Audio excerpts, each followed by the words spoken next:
Halo, Assalamualaikum warahmatullahi wabarakatuh. Bahagia sekali kembali podcast bersama Biro Pengadaan Barang dan Jasa Setda Daerah Istimewa Yogyakarta hadir untuk Anda. Syahrida Marianti menemani Anda. Kita akan mencari tahu lebih banyak terkait perkembangan terkini pengadaan barang dan jasa di Daerah Istimewa Yogyakarta. Inovasi-inovasi yang dilakukan terkait kebijakan pengadaan barang dan jasa di Daerah Istimewa Yogyakarta. Dan hari ini bersama kita Ketua Komisi C DPRD Daerah Istimewa Yogyakarta, Pak Nur Subiantoro. Pak Nur, apa kabar? Baik, sehat selalu. Sehat. Luar biasa. Terima kasih sudah meluangkan waktu untuk berbagi bersama para pemirsa dan juga Kepala Bagian Pengelolaan Pengadaan Barang dan Jasa Biro Pengadaan Barang dan Jasa Setda Daerah Istimewa Yogyakarta, Pak Andi Kurniawan. Halo Pak Andi. Ya. Sudah banyak informasi yang akan dibagi. Betul. Iya, luar biasa. Ini bentuk transparansi ya, keterbukaan informasi. Betul. Dan ini terkait dengan kebijakan pengadaan barang dan jasa pemerintah di Daerah Istimewa Yogyakarta. Ke Pak Andi dulu, Pak Andi. Mungkin secara umum kebijakan pengadaan barang dan jasa ini seperti apa? Ya, terima kasih Mbak Uri.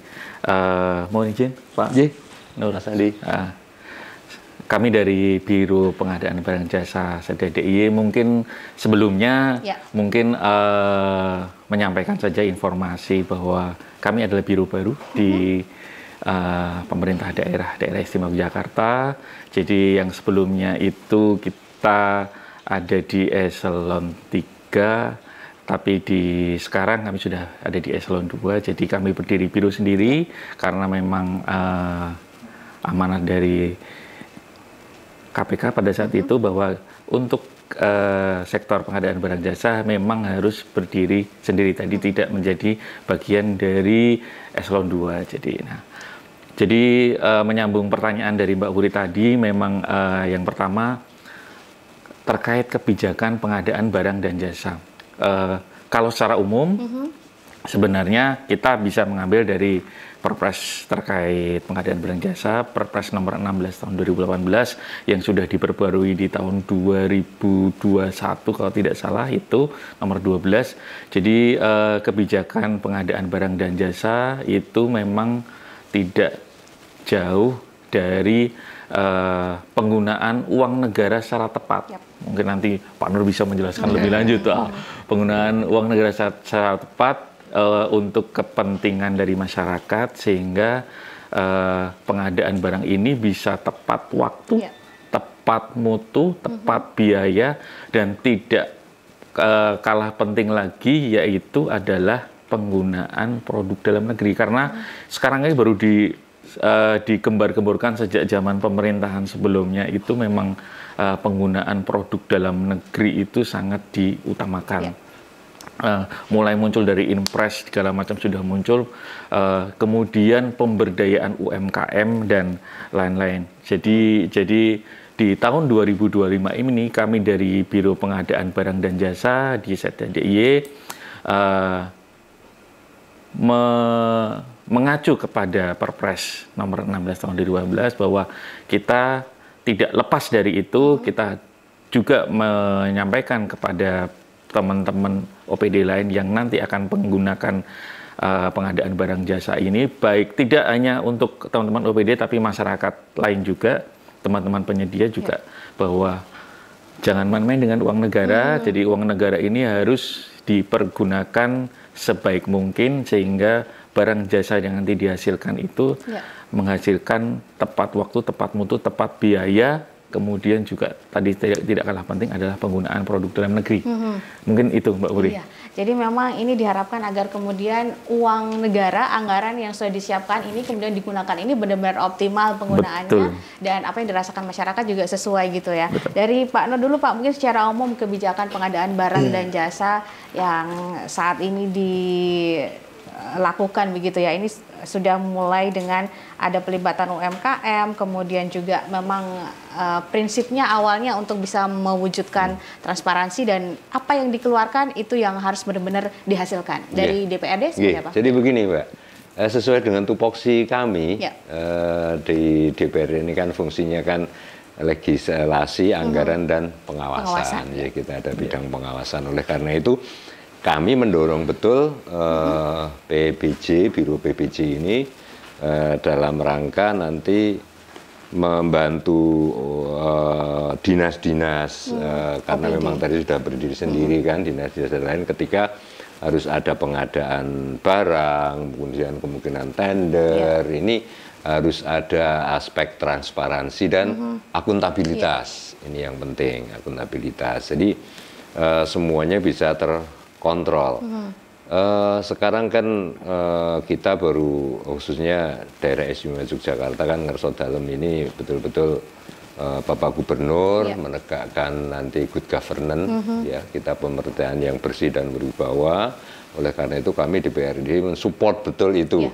Dan PBJ luar biasa, sudah sekarang mulai nanti secara teknis juga mungkin Mas Andi yang dari e-katalog ini kemarin dari versi 5 sekarang menuju versi 6. Meskipun mungkin belum semua dinas melaksanakan itu ya Mas, tetapi nanti secara masif nanti kita pick up Mas Andi untuk kita mendorong PBJ membantu untuk nanti agar semua dinas dalam rangka pengadaan barang bisa sudah melakukan pergeseran dari versi 5 ke versi 6. Ini penting karena di situ selain transparansi dan akuntabilitas terjaga, di situ bisa ada kontrol, fungsi kontrol. Dimana karena kalau tender itu tidak ada melalui yang katalog itu mungkin, mohon maaf ini dulosor-dulosoran ya. Harga ini dulosor-dulosoran. Kemudian akhirnya ya kalau secara keuangan mungkin kita ada silpa ya kita untung, tapi akhirnya yang menjadi korban kan kualitas. Ya, ini semua agar bisa terjaga dan harapan kami juga nanti tidak hanya pemerintah, pihak-pihak kedua, pihak ketiga, pihak swasta juga harus bisa mengikuti ini apa yang sudah dilakukan digerakkan oleh PBJ di wilayah hukum daerah istimewa Yogyakarta. Siap, iya. Jadi sudah ada perkembangan begitu ya Pak, dan ini memang untuk mengikuti agar apa yang sudah dilaksanakan ini, kalau kemarin mungkin masih ada hal-hal kecil yang sering ada gangguan-gangguan sedikit gitu ibaratnya, tapi bisa diperbaiki lagi gitu ya, dengan e-katalog yang semakin berkembang. Sebelum nanti kita bahas ke e-katalog 6-nya juga seperti apa, secara umum nih Pak, kalau kebijakan terbaru di pengadaan barang dan jasa di DIY di tahun 2025 ini mungkin ada aturan-aturan baru atau seperti apa prosesnya? Ya, kalau untuk tahun 2025 ini kami tiap tahun itu selalu mengeluarkan surat edaran ya Bu, ya, yang itu ditangani oleh Bapak Gubernur bahwa kami mengingatkan kembali ke teman-teman paling tidak di internal pemerintah daerah istimewa Jakarta bahwa bahwa tahun 2025 ini yang kami sudah keluarkan itu kami mulai dari sisi perencanaan, kami mulai kemudian dari sisi pelaksanaan tadi yang disampaikan Pak Nur adalah sisi pengawasannya mau seperti apa. Di surat edaran itu sudah kami sampaikan, dan dasar dari kami mengeluarkan surat edaran itu juga sekali lagi itu berdasarkan dari Perpres nomor 16 tahun 2012, dan kami tambahkan lagi yaitu tadi instruksi Presiden yang terbaru terkait yang tahun 2025 ini dari pemerintahan Presiden Prabowo Subianto. Jadi banyak hal yang di situ yang kami cuplik sehingga kami mengeluarkan surat edaran ini. Dan salah satunya mungkin kalau dari sisi perencanaan itu yaitu kita dorong lebih awal lagi dari teman-teman OPD itu yang biasanya penetapan untuk siapa penunjukan PPK, penunjukan pejabat pengadaan. Jadi personel-personel yang nantinya terlibat di dalam pengadaan barang jasa. Kemudian tadi yang disampaikan Pak Nur juga terkait e-katalog. Perpindahan e-katalog versi 5 ke versi 6 tentunya membutuhkan satu administrasi yang karena perbedaannya nanti mungkin kita bahas lebih lanjut di topik yang lain untuk versi 5 ke versi 6. Apakah teman-teman dari baik itu dari penyedia ataupun dari PPK itu membutuhkan akun yang baru Nah, kita dorong lagi ke teman OPD, ayo bikin akun yang baru karena versi 6 ini nantinya juga banyak fitur-fitur baru. Mungkin juga cara pembayaran yang lebih baru lagi gitu. Jadi kita pelajari sama-sama, tapi yang penting kita bikin akun dulu. Jadi untuk itu. Kemudian kita ingatkan kembali ke teman-teman OPD bahwa penyusunan spesifikasi, penyusunan KAK itu juga harus tidak melupakan itu tadi UMKM, produk dalam negeri harus bersertifikat SNI. Kemudian yang lain-lain itu yang harus di dalam spesifikasi atau KAK itu harus mencantumkan itu. Kemudian jangan lupa untuk mengumumkannya melalui sistem informasi rencana umum pengadaan itu. Karena sekarang sudah semakin rigid dalam artian dalam aplikasi itu semua saling terhubung. Jadi tidak bisa berdiri sendiri. Jadi kalau nanti ada yang terlupakan pasti tidak bisa berlanjut nanti untuk pengadaan barang jasa. Kemudian nanti kita bicara terkait pelaksanaannya seperti apa, lelangnya seperti apa, itu kita sampaikan di SE ini yang kita sampaikan ke teman-teman OPD. Mungkin seperti itu, Mbak Puri. Tadi kan di awal tahun ini harus ibaratnya cepat-cepat nunjuk PPK, PP-nya gini. Ini ada syarat-syarat PPK, PP ini sebenarnya ini harus yang seperti apa? Ya. Kalau untuk persyaratan sebenarnya dari tahun kemarin itu sudah dari teman-teman LKPP itu sudah mengeluarkan regulasi itu terkait persyaratan pejabat pembuat komitmen ataupun pejabat pengadaan. Jadi untuk pejabat pembuat komitmen itu kita ada tiga sertifikat kompetensi. Yang pertama tipe C, ada kemudian tipe B, kemudian tipe A. Dan yang didorong oleh teman-teman LKPP itu pada awalnya adalah untuk sertifikat kompetensi tipe C itu memang dipergunakan untuk PPK yang paket-paket kecil, jadi di bawah 200 juta untuk konstruksi, kemudian untuk jasa konsultasi di bawah 100 juta. Tapi yang untuk tipe B ini memang untuk dikhususkan untuk PPK yang memegang paket-paket besar, jadi paket-paket tender maupun menggunakan e-katalog yang kalau konstruksi itu di atas 200 juta. Tapi ini memang sangat dinamis sekali karena untuk memunculkan sertifikat kompetensi tipe B ini memang harus kita mengikuti ujian, kemudian kita harus menyusun portofolio pengalaman seperti apa. Dan ini memang khususnya SDM di PBJ di Pemerintah Daerah Istimewa Yogyakarta ini memang belum banyak. Jadi kita didorong oleh situasi yang membutuhkan SDM kompetensi tipe B ini banyak, tapi kita belum banyak personel yang mempunyai kompetensi ini. Jadi di tahun kemarin itu sudah agak lumayan banyak yang tipe B, tapi di tahun ini mau ditambah lagi, dan kita dorong memang salah satu dari program kita di tahun 2025 adalah mendorong untuk beberapa PPK untuk mempunyai sertifikat kompetensi tipe B. Tapi baru awal tahun kemarin ternyata sudah ada surat edaran dari LKPP bahwa memperbolehkan bahwa untuk tipe C ini memegang untuk paket-paket yang besar, tapi hanya sampai dengan akhir tahun 2025. Ke depan memang, jadi kami juga dari Biro PBJ juga mendorong teman-teman dari OPD lain, ayo untuk teman-teman OPD yang punya kompetensi untuk maju ke tipe B, ayo kita sama-sama untuk mengikuti ujian untuk PPK tipe B. Tapi ya itu lagi, satu lagi ya, kalau kita bicara terkait PPK itu harus ada dua aspek, Pak. Harus mampu dan harus mau. Nah, itu kadang-kadang yang agak sedikit menjadi permasalahan, kendala. Jadi kadang-kadang mampu tapi tidak mau, atau dia mau tapi tidak mampu. Nah, jadi seperti itu kendala kami di SDM itu. Jadi seperti itu, Mbak Wuri. Pak Andi, ini tadi kan masih kurang begitu ya tipe B ini. Tadi ada kemungkinan mampu tapi nggak mau tapi belum mampu. Nah, ini lebih banyak yang mana ya? Jangan karena takut gitu, Pak. Kami belum memetakan secara khusus terkait personil yang ada di OPD khususnya. Tapi memang di Perpres sendiri itu sudah membicarakan terkait itu.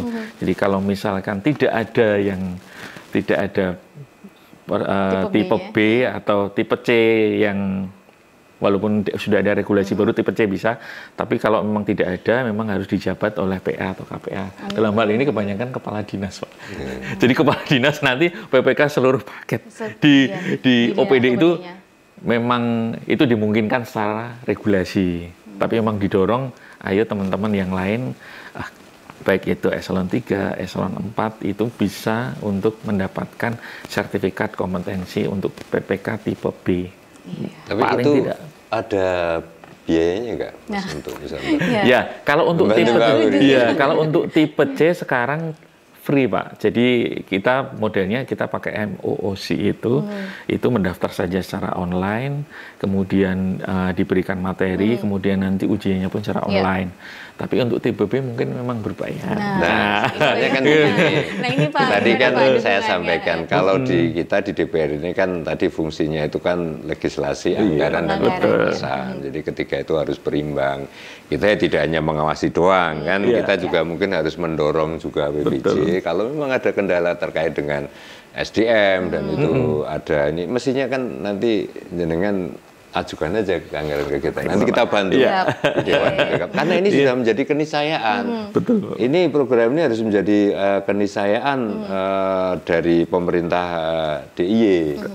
Ini harus dilaksanakan. Ketika ada program, ada niatan untuk melaksanakan, pelaksanakan di jenengan, di eksekutif di eksekutif, bukan di kita di legislatif. Nah, ya harus ada SDM yang cukup. Untuk bisa SDM yang cukup itu perlu anggaran untuk itu. Sertifikasi. Betul. Nanti kita bantu. Tapi kita baru bicara terkait PPK, Mbak. Kita belum bicara terkait SDM yang melaksanakan proses pengadaan barang jasa. SDM di kami. Nah itu belum juga. Ini aja belum, mau yang keluar.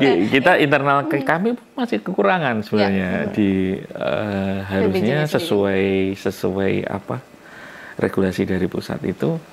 Di kami itu harusnya untuk UKPB kami bila caranya Biro PBJ itu sebagai UKPBJ. Kalau regulasi di nasional itu unit kerja pengadaan barang dan jasa. Nah, itu untuk ketua dijabat oleh kepala biro, sekretaris saya. Itu di kami itu untuk UKPBJ yang kami sudah di level 3, Mbak. Itu kami tuh harus kurang lebih sekitar 45 orang untuk jabatan fungsional. Tapi di kami baru 27 orang. Ini pun nanti berkurang 1, Pak, karena kebetulan diterima CPNS karena kami ada ASN yang jadi jabatan fungsional dan P3K kan pun boleh. Tapi P3K ini ternyata kemarin diterima pada saat pengadaan CPNS di tahun kemarin itu diterima. Nah, ini kami berkurang 1 lagi, jadi 26. Ada kemungkinan berkurang 2 karena di awal tahun besok kami ada yang pensiun 2. Nah, ini berkurang lagi. Nah, kami nyuwun mungkin nanti mungkin lewat Pak Nur nanti bahwa kami untuk mengejar 45 itu memang agak susah. Yang kami harapkan juga tadi, Mbak, misalkan dari teman-teman, jadi ada dua sumber kita pengadaan capung atau mengambil dari teman-teman OPD. Apakah ada yang mau jadi capung PBJ dia itu. Tapi capung PBJ pun nanti ada persyaratannya. Seperti itu. Jadi ya kami ke depan ya kami harus susun roadmap-nya terkait SDM ini mau seperti apa. Jadi seperti itu. Pak, ini berarti mana yang mendesak antara PPK atau yang dua-duanya ini harus jalan bareng terisi semuanya tahun ini atau gitu? Ya, kalau untuk Japung memang mungkin membutuhkan waktu agak lebih lama. Yeah. Karena ke depan itu tidak hanya kaitannya sama ketercukupan di kami, tapi kalau Japung kan memang juga harus ada konsekuensi anggarannya. Nah nanti, nah, itu kalau PPK jauh lebih mudah karena itu bisa mungkin nanti dianggarkan di OPD masing-masing untuk tadi ujian kompetensi atau mungkin tadi seperti Pak Nur yang ngendikan tadi kita anggarkan untuk tahun depan khusus untuk ujian kompetensi untuk tipe B ini. Nah, jadi kalau saya cenderung lebih mudah mengejar yang PPK ini daripada yang Japung. Kalau Japung memang roadmap-nya harus jelas selama 5 tahun kita bisa menambah berapa dan kaitannya nanti pasti dengan BKD dengan yang lain gitu. Dan meskipun ini ada rasionalisasi, efisiensi, tetapi kan kalau di bidang jenengan ini kan memang sangat dibutuhkan. Okay. Ini karena tetap tahun lah, makanya nanti di RKA 2026 ini kan mulai penyusunan kan. Coba aja dimasukkan Mas.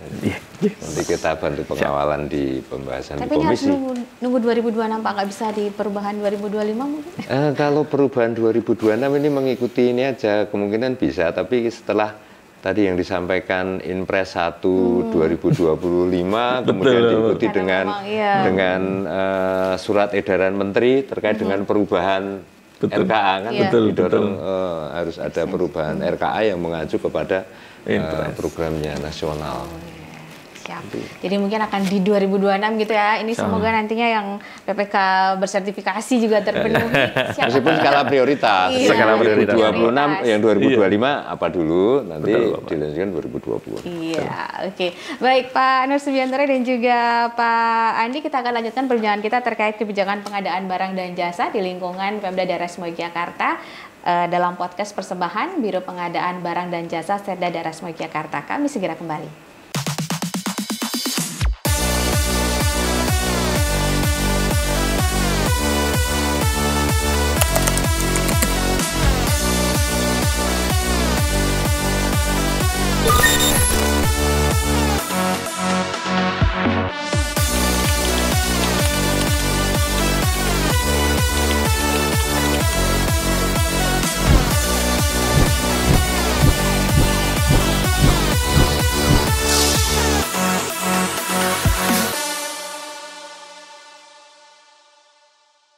Ya, pemirsa, Anda masih bersama kami dalam podcast pengadaan barang dan jasa persembahan Biro Pengadaan Barang dan Jasa Setda Daerah Istimewa Yogyakarta.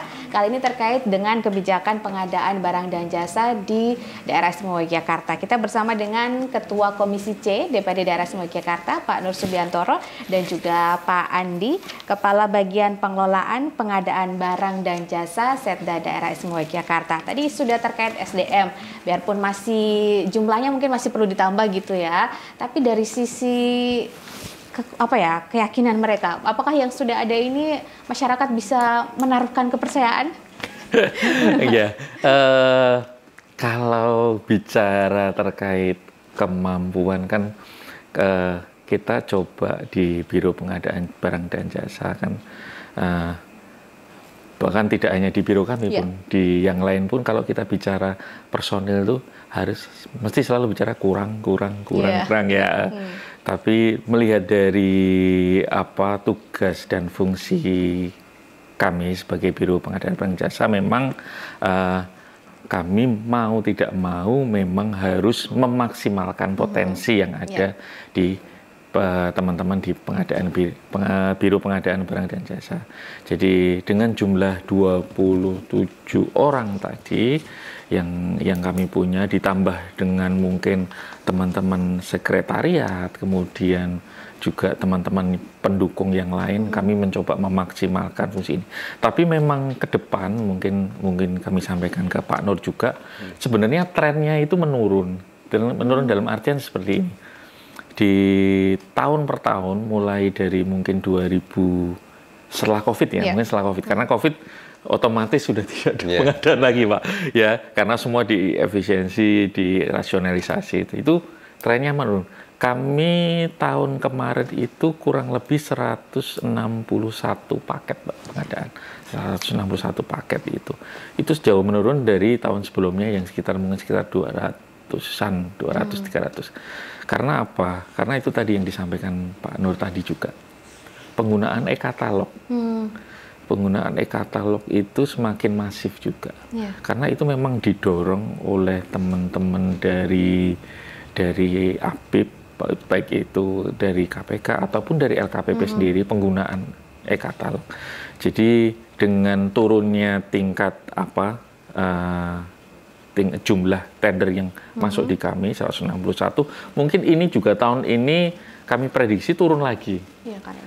Yang pertama rasionalisasi, itu efisiensi itu memang agak sedikit menekan jumlah pengadaan. Kemudian yang kedua itu peralihan menuju e-katalog. Jadi teman-teman Japung kami kemungkinan yang kami prediksi ada perubahan regulasi terkait di kuota. Mungkin di kami tidak 45 lagi, mungkin turun jadi bisa jadi 40 atau 30. Jadi prosentasenya dari yang seharusnya dan yang kami punya nanti tidak sekecil yang sekarang. Dan kami sekarang di Biro PBJ fungsi yang awalnya mungkin sebagai pelaku dalam artian kami yang menenderkan, ini jadi agak sedikit bergeser juga sebagai pembina. Jadi pembimbing-pembina untuk teman-teman OPD yang melakukan pengadaan melalui e-katalog. Jadi apakah mereka membutuhkan masukan, saran, atau gimana sih caranya menggunakan e-katalog. Walaupun saya tahu tinggal klik YouTube itu sudah banyak sekali video-video tutorial, bahkan mungkin review ataupun dari teman-teman provinsi lain ataupun dari teman-teman kementerian lembaga yang mereview terkait e-katalog ini, itu sudah banyak. Tapi kami memang mempunyai fungsi itu, jadi membina kawan-kawan OPD baik dan masyarakat dan penyedia pun terkait e-katalog ini. Dan mungkin saya sampaikan juga di SE kami itu untuk tadi meningkatkan akuntabilitas juga kemudian integritas Pak Nur. Kami juga di dalam SE kami mencantumkan bahwa kami meminta fakta integritas dari seluruh pelaku pengadaan barang dan jasa. Dan itu juga sudah jelas di situ tertulisnya bahwa terkait integritas, terkait transparansi itu sudah ada di situ, dan yang nantinya itu pun nanti di fakta integritas itu yang ditandatangani oleh teman-teman pelaku pengadaan, yang itu bisa menjadi pegangan kami juga, paling tidak menjadi pegangan kami, walaupun nanti pada pelaksanaannya kami serahkan kembali ke masing-masing individu. Jadi seperti itu Mbak, kami mendorong teman-teman juga di kami ataupun di teman-teman penyedia dan teman-teman pelaku pengadaan di OPD masing-masing. Mungkin seperti itu. Ya, tapi optimis ya karena sudah tanda tangan fakta integritas juga, atasnya sudah dibaca juga. Ini semoga dari hati juga gitu. Jadi begini Mbak, begini. Jadi sistem pengawasan, apalagi jauh aparat penegak hukum, itu kan melihatnya itu selain fakta integritas itu kan menurutnya mulai dari perencanaan, mulai dari perencanaan, penganggaran, proses tender, proses lelang sampai dengan di pelaksanaan. Oleh karena itu semua rangkaian itu memang harus dibenahi dan disempurnakan dalam rangka akuntabilitas itu tadi. Dan ketika PBJ mungkin sudah mulai bebannya berkurang di situ, standarnya, menurut saya itu malah justru berhasil. Karena biar OPD itu mampu menyalakan kegiatan sendiri, nanti PBJ itu tinggal mengguiden. PBJ ini tinggal mengguiden, dan juga kami mohon juga ada fungsi pengawasannya juga. Artinya di PBJ itu pun selain kita di Dewan, kalau kita kan eksekutif ini kan legislatif ini kan pengawasannya kan secara anggaran secara umum. Betul. Tetapi di eksekutif hal-hal yang teknis itu kan pembidangan, itu betul. Bidangnya jenengan di eksekutif. Untuk yang teknis monggo nanti, soalnya kadang-kadang kan nyun sewu biro PBJ ini karena baru ya. Jadi di masyarakat pun kadang-kadang belum tahu. Oleh karena itu perannya podcast ini penting agar masyarakat ini menjadi informasi untuk masyarakat bahwa sekarang untuk pengadaan ini sudah mulai dalam rangka tadi akuntabilitas, transparansi, mulai dengan nanti adanya katalog masing-masing OPD apabila mau pengadaan belanja sendiri ada caranya itu sendiri. Nah ini nanti juga peran PBJ saya harapkan nanti untuk bisa mendorong, mensupport OPD-OPD yang lain. Betul. Rada greteh Mas. Iya. Iya, nek ya doya-oya nanti. Kalau mana yang belum, apalagi kalau mitra kerja Komisi C nanti bilangin ke saya kalau belum nanti kita. Biar semakin disepi lagi. Iya. Jadi memang benar yang dikatakan Pak Nur tadi, memang kalau kita bicara pengadaan barang jasa itu kadang-kadang masyarakat luar atau yang lain itu tuh ketar lelang kontrak selesai sudah. Ya. Tapi benar ya dia Pak Nur tadi. Sebenarnya pengadaan barang jasa itu kita mulainya dari perencanaan, bahkan perencanaan, penganggaran, kemudian ada persiapan, ada pelaksanaan, kemudian sebenarnya tidak sampai situ saja, Mbak. Yang kami hadapi sekarang sebenarnya ada sanggah juga ya. Iya betul. Selama masa pelaksanaan itu kemudian selesai, itu tuh ada tahapan yang memang harus diselesaikan. Kami tadi kami sudah menggunakan e-purchasing dalam artian secara elektronik itu juga di situ kami punya di aplikasi itu berita acara serah terima itu harus diupload, Mbak. Jadi setelah selesai, Pak, selesai proyek pun kami minta hasilnya seperti apa. Jadi kontrol kami sampai di situ sebenarnya. Hasilnya seperti apa? Apakah ada yang misalkan amit-amit putus kontrak seperti itu. Amit-amit kami putus kontrak atau yang lain. Kalau memang ada mau tidak mau mungkin ada kaitannya dengan kami seperti itu. Dan jadi itu kontrol kami juga terjadi juga kan. Betul, yang namanya putus kontrak karena gagal tidak selesai. Jadi menjadi koreksi bagi kami juga mungkin di dalam pengadaannya, apakah ada yang kami terlewatkan atau mau seperti apa, karena kalaupun nanti ya amit-amit lagi berproses hukum pun pasti akan dilihat sampai dengan proses pengadaan. Atau lebih jauh lagi di proses penganggarannya seperti apa, perencanaan dari awal seperti apa, apakah ini putus kontrak ini aslinya ini masalahnya dari situ atau dari pelaksanaan ini sudah beres, perencanaan sampai pemilihan sudah beres, pelaksanaannya ternyata yang tidak beres itu di pelaksanaan itu kan itu bisa jadi berbagai macam dan juga bisa menjadi koreksi bagi kami gitu. Ya. Tapi setidaknya tadi dari berita acara di akhir yang penyerahan ini ikut membantu untuk ngecek gitu ya, Pak. Betul, iya.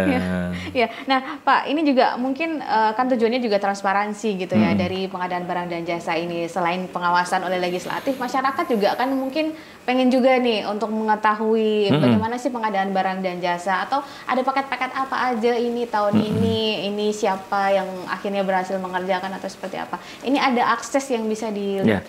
Ya, di kami itu juga menggunakan aplikasi yang kita ikut di LKPP, yaitu namanya Sistem Informasi Rencana Umum Pengadaan atau SIRUP.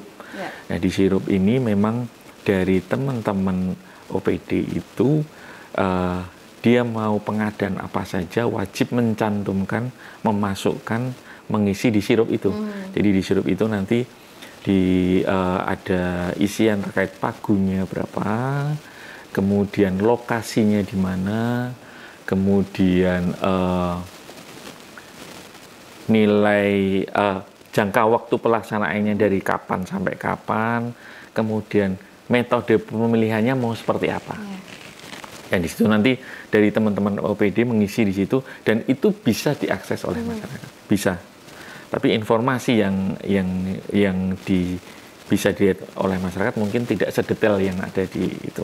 Tapi masyarakat bisa mengakses itu. Jadi nantinya ke depan misalkan OPDA mau ada pengadaan apa saja, ada di situ waktunya segini, jangka waktunya segini. Jadi baik itu masyarakat, baik itu yang pengguna ataupun nanti penyedia yang pengen tahu pengadaan apa saja bisa melihat di web Sirup itu. Dan itu menjadi salah satu dari aspek transparansi itu tadi. Walaupun nanti mungkin pada saat pelaksanaannya yang itu tadi misalkan pada di tengah itu untuk web Sirup ini kita biasanya minta segera pada saat sudah jadi DPA, Mbak. Itu sudah segera menyusun. Tapi muncul misal instruksi Presiden yang kemarin, Pak, terkait gitu ya, rasionalisasi perubahan. Jadi itu harus perubahan lagi, perubahan dan harus diupdate karena apabila nanti tidak diupdate pasti ada selisih perubahan, dan biasanya di akhir tahun akan kami rekap, Mbak, yang sudah berproses untuk pengadaan dan jadi antara perencanaan dan nanti pelaksanaan di akhir itu ada selisih nggak? Kalau ada selisih, selisihnya di mana? Jadi kita cari, oh ternyata ada perubahan gara-gara rasionalisasi dan belum diupdate seperti apa.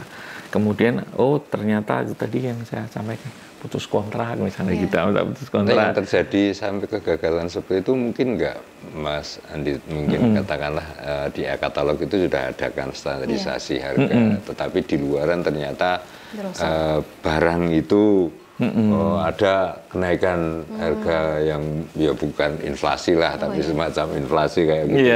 Itu ini kan bisa jadi membuat itu gagal. Meskipun itu sebenarnya resiko penyedia sih. Betul. Jadi sebenarnya di aplikasi e-katalog kan penyedia bisa mengupdate pun kapan saja, Pak. Tapi memang ada beberapa kementerian yang punya e-katalog itu dia mengantisipasi itu perubahan harga itu, khususnya konstruksi, Pak. Jadinya tidak serta-merta langsung mengubah harga, karena komponen penyusun harga itu memang harus bisa dipertanggungjawabkan. Jadi tidak serta-merta. Tapi kalau memang barang yang memang terjadi di beberapa barang seperti itu di e-katalog, yang ada di e-katalog itu ternyata lebih mahal daripada yang di pasaran. Karena mungkin kalau di pasaran itu berbagai macam itu ya, Pak, berbagai macam dinamika yang mungkin tidak terupdate di sini. Tapi di sini memang kami punya fitur yang namanya negosiasi. Dan prinsip dari e-katalog sebenarnya tidak boleh melebihi dari harga pasar, Pak. Prinsipnya itu. Tadi yang di pasar di e-katalog misal 1.000, di pasar 500, ini akan nantinya dinego seharga-harga pasar. Tapi memang di dalam proses negosiasi itu harus ada dasarnya. Oh ini loh, ternyata di pasar ini, oh ya sudah, ini harus mengikuti harga pasar. Jadi 1.000, jadi 500 sesuai harga pasar. Kalau tidak mau ya kita beralih ke penyedia lain yang ada di etalase itu. Jadi banyak dinamika di situ. Kalau e-katalog memang itu ada perbaikan plus minusnya. Perbaikan di situ memang ini memang sebenarnya dibilang baru ya bukan, tapi tidak banyak orang yang paham betul terkait e-katalog itu. Jadi tugas kami di Biro PPJ juga mencoba memahamkan masyarakat terkait itu, dan kita mungkin kalau sekarang kalau di tataran OPD dan masyarakat penyedia jasa itu mungkin sudah banyak yang paham walaupun tidak terlalu banyak. Tapi kita sekarang untuk nyun sewu, Pak Nur, yang dana desa itu. Dana desa itu kan pelaku pengadaannya itu kan di tingkat desa, kelurahan. Nah, dan itu pemahaman terkait regulasi pengadaan barang jasa mungkin juga tidak terlalu mereka tidak terlalu memahami secara utuh. Jadi itu PR, Mas. Ya, di tahun ini Bapak alhamdulillah melalui dana keistimewaan juga kami mencoba menyentuh mereka. Menyentuh mereka jadi pelaku-pelaku pengadaan barang jasa di tingkat kelurahan. Kami akan coba masuk ke mereka melalui e-katalog juga. Jadi kita pahamkan bahwa ini loh kita punya e-katalog yang nantinya pelaku-pelaku pengadaan di kelurahan itu bisa mengakses itu. Karena selama ini mereka masih kemungkinan yang kami tahu itu masih manual. Jadi kita coba dorong melalui, ayo kita sama-sama menggunakan e-katalog. Kalau tidak paham bisa datang ke kami akan coba membimbing untuk mencoba mengajari ini cara menggunakan e-katalog. Ini tahun ini kami coba di situ, Pak. Walaupun mungkin tidak terlalu banyak nantinya, tapi tahun demi tahun nanti kami coba lebih dalam lagi, lebih luas lagi. Jadi apresiasi, Mas. Saya apresiasi itu ke PBJ apabila sudah melakukan hal itu turun sampai dengan tingkat kelurahan ya. Kalau itu di OPD di levelnya DIY atau kabupaten mungkin sudah dibekali dengan SDM yang cukup ya. Betul, Bapak.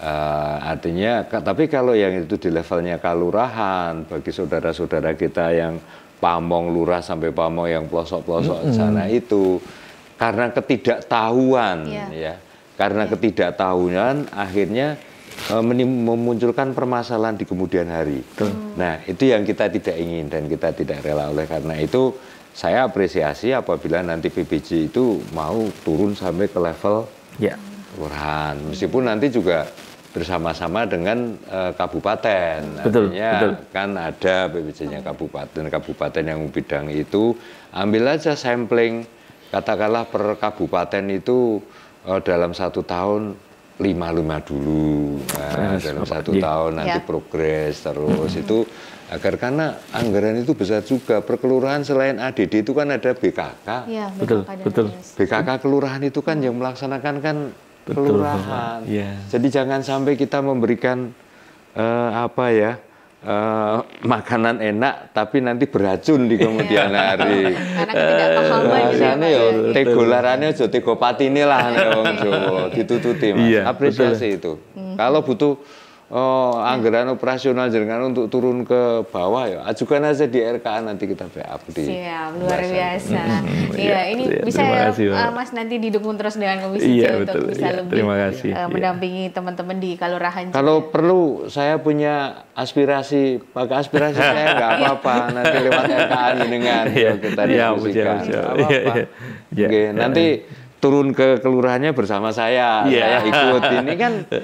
Ini sambil menyelam minum air kan? Saya butuh untuk ketemu konstituen, butuh ketemu masyarakat bersama dengan panjenengan yang membawa informasi bagus untuk kelurah, untuk Pamong. Ini kan betul. Kenapa tidak? Betul, agar semuanya bisa transparannya juga sampai dengan tingkat kelurahan, tidak ada masalah di kemudian hari karena hanya tidak paham gitu ya Pak ya. Pak, ini lagi lanjut terkait dengan kembali ke web sirup tadi kan masyarakat bisa mengakses, terus juga dari sisi OPD-nya juga terus diberikan pendampingan gitu ya agar kemudian memanfaatkan sirup ini dengan seoptimal mungkin. Gambarannya ini mungkin tender yang ada di sirup ini apakah hanya tender-tender besar atau mungkin juga paket-paket pekerjaan kecil ada di sana? Ya, kalau di sirup ini ya mungkin tadi lupa saya sampaikan bahwa pengadaan sekecil apapun, jadi yang ada semua di DPA karena kalau kita lihat proses pengadaan barang jasa kan tidak hanya tender, kita punya pengadaan langsung, kita punya penunjukan langsung, kemudian ada tender, kemudian ada yang di OPD ada belanja modal, betul itu Bapak, ada pengadaan barang, ada pengadaan yang dikecualikan segala macam. Dan itu semua proses pengadaan barang jasa memang harus dimasukkan ke sirup.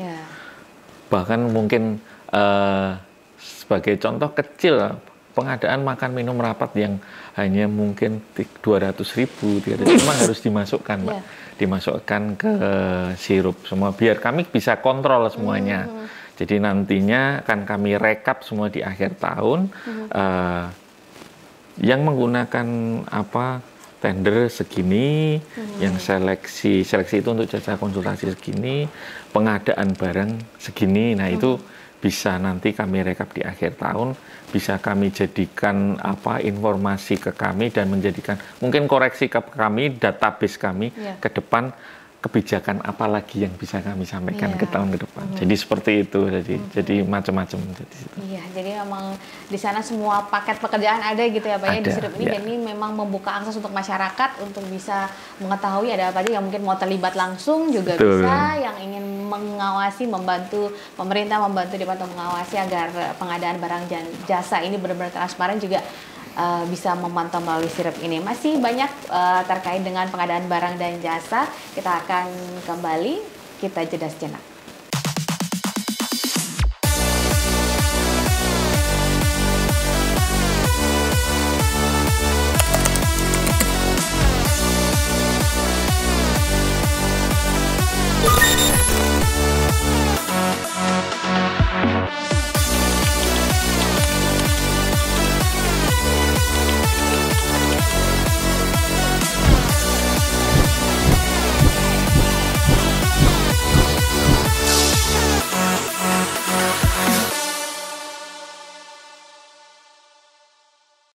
Ya, pemirsa, Anda masih bersama kami dalam podcast pengadaan barang dan jasa, persembahan dari Biro Pengadaan Barang dan Jasa Setda Daerah Istimewa Yogyakarta, bersama dengan Pak Nur Subiantoro, Ketua Komisi C DPRD DIY, dan juga Pak Andi dari Biro Pengadaan Barang dan Jasa Setda Daerah Istimewa Yogyakarta. Terkait dengan pengadaan nih Pak, kadang kan orang kemudian ini kok belum ada kegiatan di awal-awal tahun. Nah, sebenarnya memang harus nunggu awal tahun atau mungkin ada proyek-proyek khusus yang krusial bisa dimulai sebelumnya?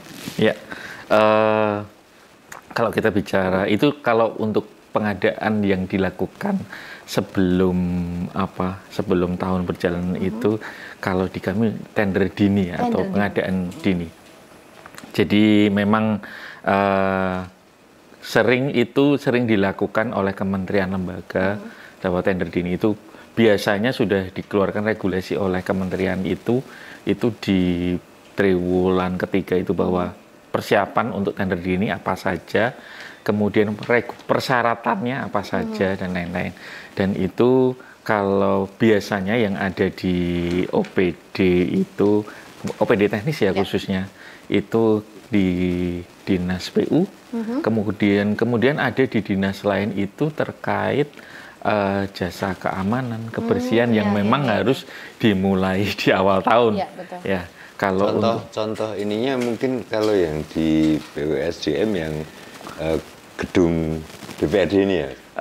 Kalau gedung DPRD ini itu kan ada di Setuan Pak, bukan di PU. Oh iya, di Setuan. Kalau di PU itu, tapi maksud saya tender ini yang termasuk tender dini ya? Karena itu kan mendahului multi years kan, yang kemarin ini. Kalau yang tadi saya sampaikan tender dini itu, misalnya yang di PU itu terkait pemeliharaan rutin jalan Pak.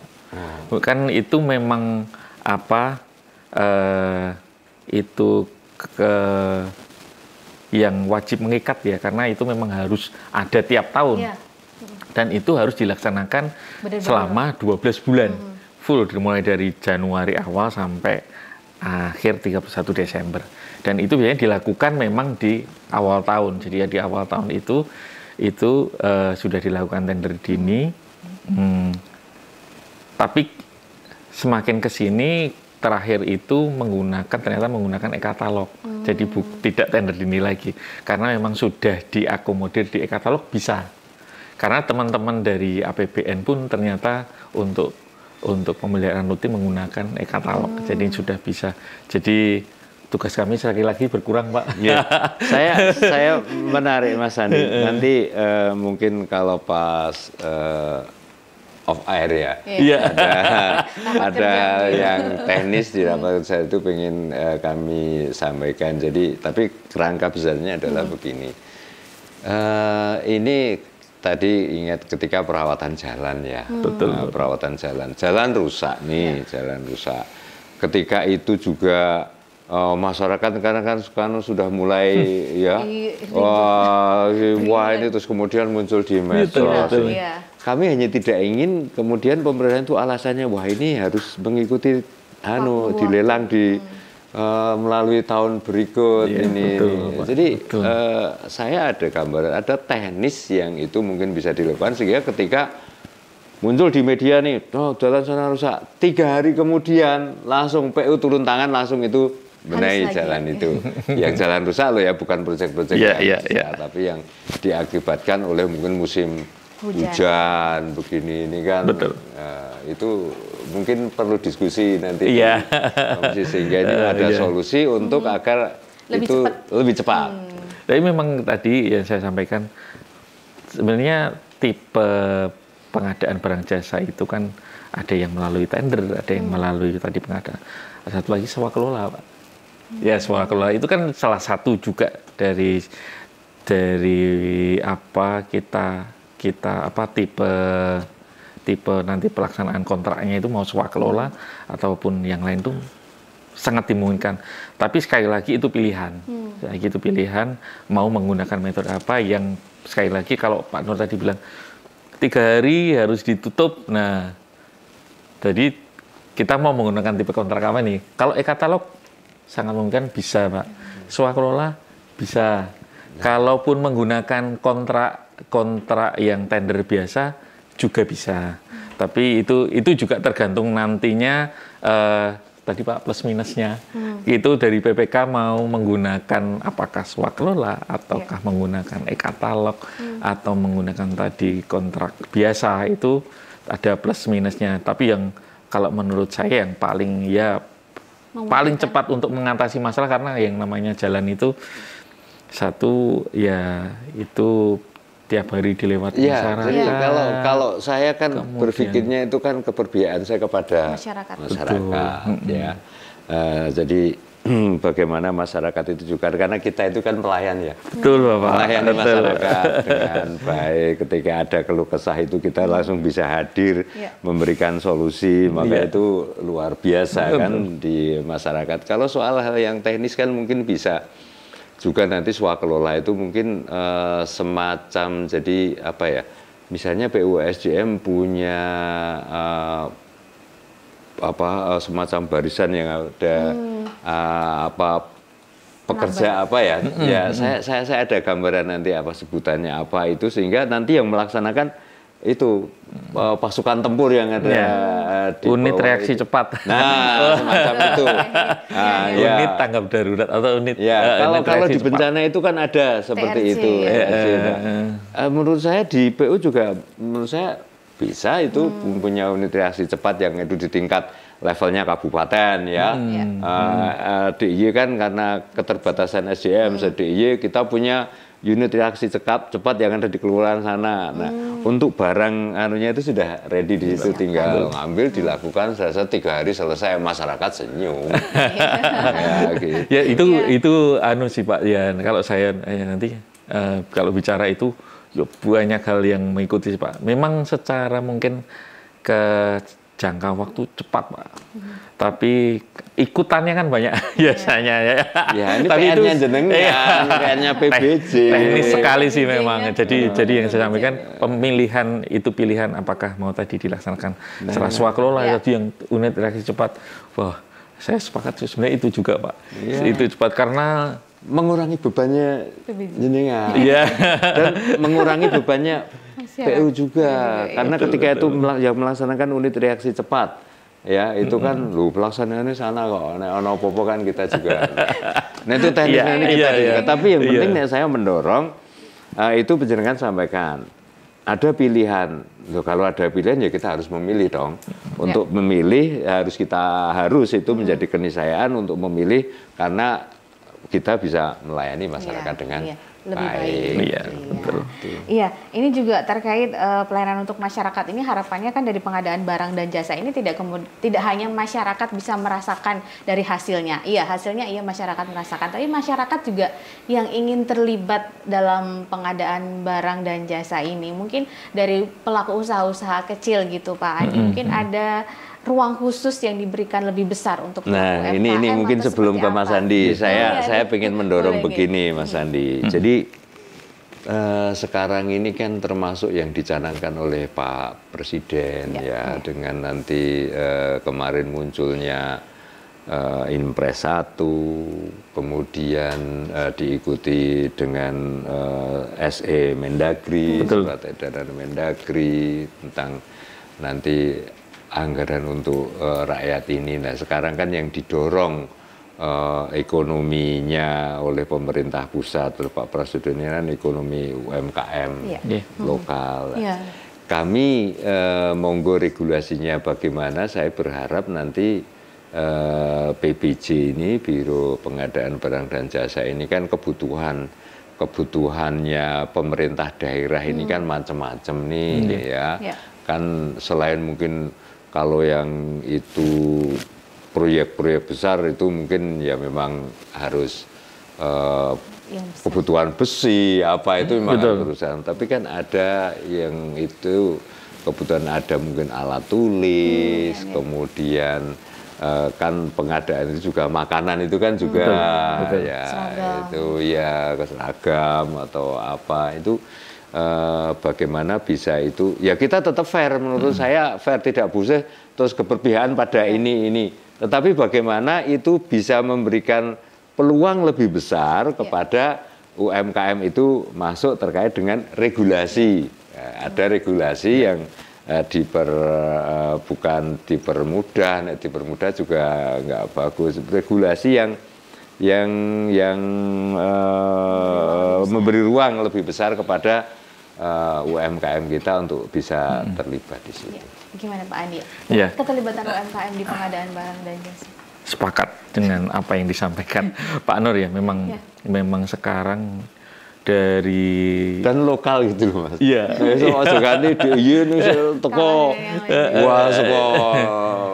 Dari SE kami pun sebenarnya mendorong itu Pak. Jadi UMKM itu semakin ditingkatkan, dan sebenarnya di e-katalog itu ya yang ada di provinsi itu memang sebagian besar memang lokal. Ya di Perpres sudah bilang gitu, dan mungkin ditambah lagi dengan penggunaan produk dalam negeri yang dulu pada saat saya di OPD pun tiap tahun itu selalu dipantau oleh BPKP. Jadi berapa prosentase penggunaan dalam negeri?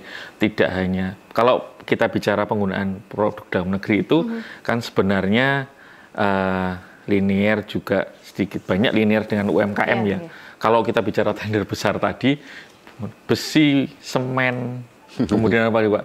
Itu mungkin penggunaan produk dalam negerinya kita bisa persentase ya di 50%, 40% bahkan, karena kebanyakan impor. Tapi kita jelas tadi, kalau snack, apalagi Pak, kemudian tadi seragam segala macam, tingkat produksi dalam negerinya kan pasti juga banyak tinggi dari produksi dalam negeri. Dan itu yang memang kami dorong di situ, dan di SE kami pun kami mendorong OPD khususnya, OPD itu di dalam penyusunan spesifikasi itu tadi, KAK itu, monggo teman-teman OPD perhatikan ini penggunaan produksi dalam negeri sehingga bisa memaksimalkan potensi dari UMKM yang ada di DIY. Jadi mulai dari situ, mulai dari awal dari perencanaan itu sudah kami dorong untuk penggunaan produksi dalam negeri dan mendorong untuk UMKM. Jadi anggaran untuk makan minum merapat dan yang lain pun kita sudah mindsetnya harus dirubah untuk mendorong UMKM kita untuk maju.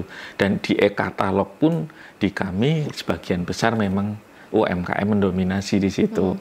Jadi peralihan dari tender menuju e-katalog kami harapkan juga bisa menaikkan UMKM di kita. Pemerataan ekonomi juga semakin luas gitu. Seperti itu. Iya, jadi harapannya masyarakat yang pelaku UMKM ini bisa terlibat lebih banyak gitu ya. Betul. Dari kapasitas yang diberikan mungkin berapa persennya gitu Mas Andi di e-katalog ini wajib? Kalau e-katalog membuka pasar selebar-lebarnya.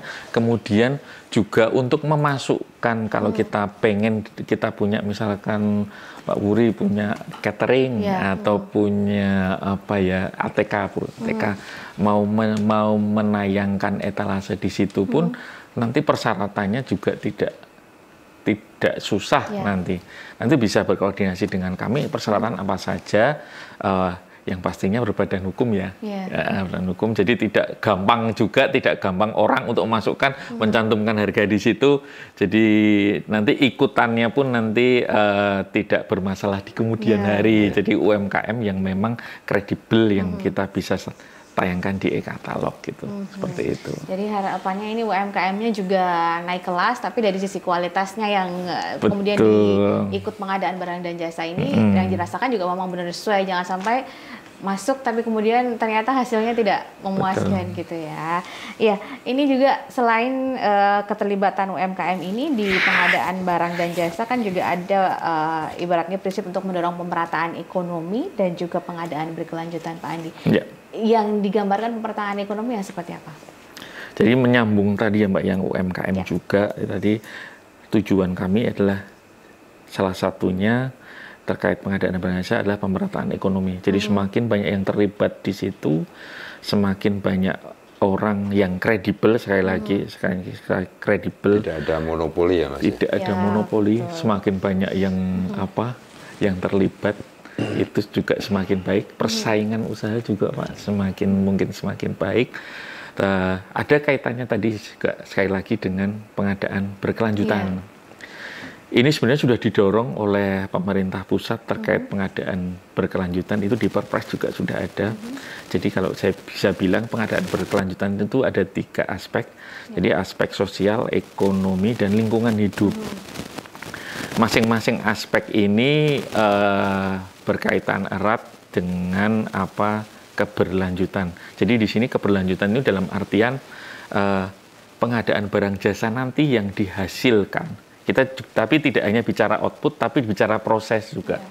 Di proses itu dari sisi ekonomi, pengadaan barang jasa harus juga memperhatikan misalkan di dalam proses pengadaan itu atau di dalam proses pelaksanaan itu hak pekerja bagaimana sih? Apakah sudah dibayarkan sesuai dengan haknya atau belum? Kemudian dari sisi lingkungan hidup, di dalam proses misal pembangunan fisik, apakah limbahnya seperti apa? Kemudian nanti hasilnya nanti, apakah nanti mengeluarkan apakah nanti sudah sesuai dengan kaidah-kaidah lingkungan hidup?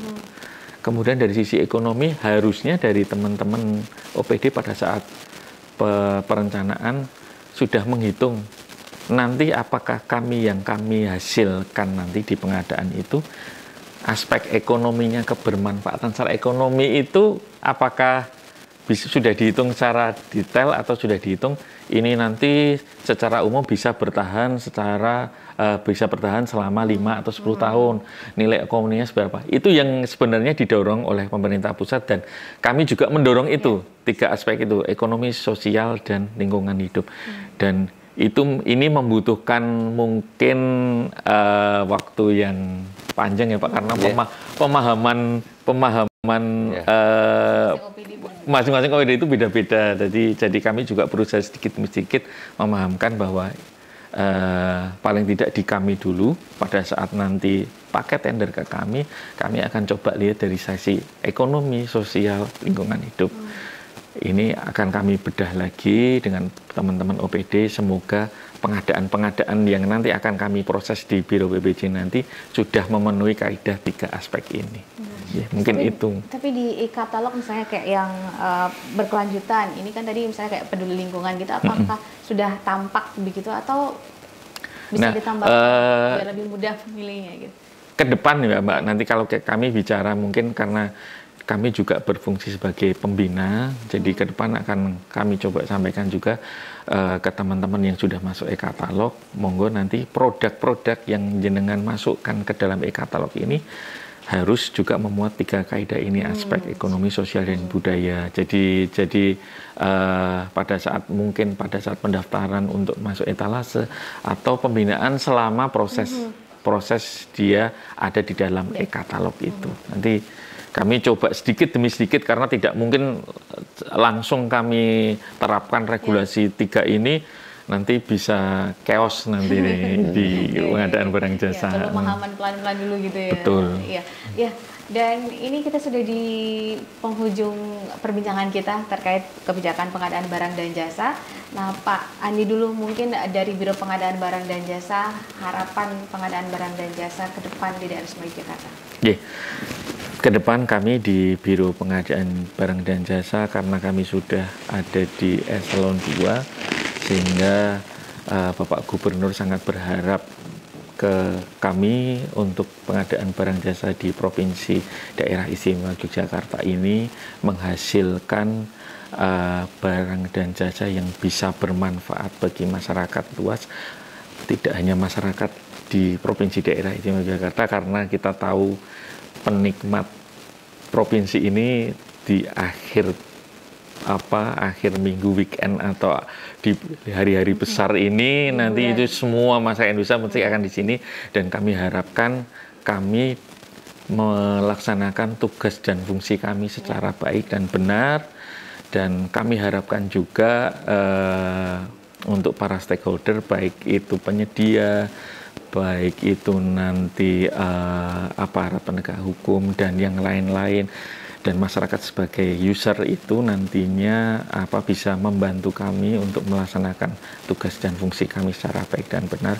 Dan kami juga berharap juga kepada teman-teman baik dari DPRD, Pak Nur bisa bersama-sama dengan biro kami untuk menghasilkan pengadaan barang jasa yang tadi saya sampaikan di depan, tepat waktu, tepat mutu, tepat biaya.